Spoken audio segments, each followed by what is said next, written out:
Hi there, this is Leah with the Ray Center and Tyler over at the Waterville Valley Recreation Department, and today we are out behind the athletic club area on the Nordic ski trails looking at the base of a maple tree.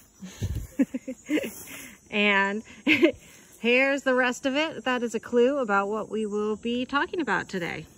All right, thanks Leah.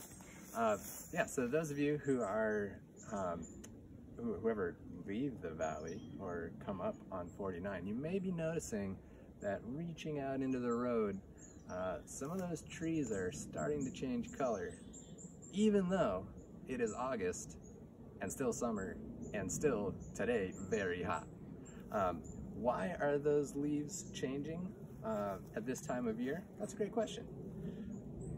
It's a bit like, if you imagine this tree here as a soccer stadium in England. Stay with me now.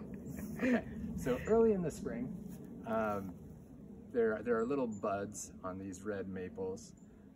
And what color are those buds usually, Leah? Do you know? Bright yellow, just kidding. Yeah, They're usually a little purple. Yeah, a little red. Purpley red. And so what's happening is, if you'll allow, what we're gonna do is this soccer stadium has a team, and that team's colors are red and green, and boy, are they awesome. And so the first fans that come in are those red ones. You know, they come in, they find their seats, and they've got their like giant foam finger, #1, but they sit down and they hang out. And then those leaves start to open up, and then you know who shows up? The hooligans. And the hooligans are chlorophyll. And chlorophyll, man, like face painted green, shirt off, painted green, just screaming. And so when the game is going well, you know, their team's doing all right, it's getting good mix of moisture, you know, not too hot, not too wet, not too dry. And they are so excited and just screaming, yeah, yeah! And so chlorophyll is winning the day for most of the summer.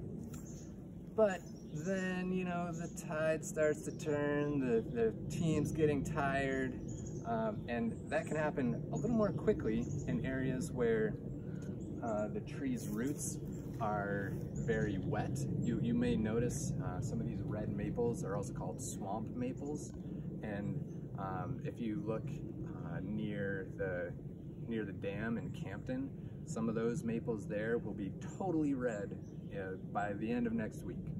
And that's because their roots are submerged in that water, and that really stresses the trees. So why do they turn red? It's because the chlorophyll, who's so excited for most of the summer, starts to be like, oh man, team's not doing so good. And so then they start to leave, they start to sit down, and then those like little red foam fingers of the other materials in the leaves that are metabolizing the sunlight and creating the sugars, photosynthesizing like the chlorophyll does, then they have their moment. And so they just quietly wave their fingers around. And so when you see these trees that have red, and sometimes you'll see even just one branch will be all red, and it's because there's something going on maybe at the base of that branch that is stressing those leaves. That's making it easier for the chlorophyll to like sit down and settle down and let those other folks do their thing. So as you're driving around, as you see those leaves starting to change, just know it's the face painted, body painted fans that are starting to settle down as we transition into the new season. Excellent. Thank you.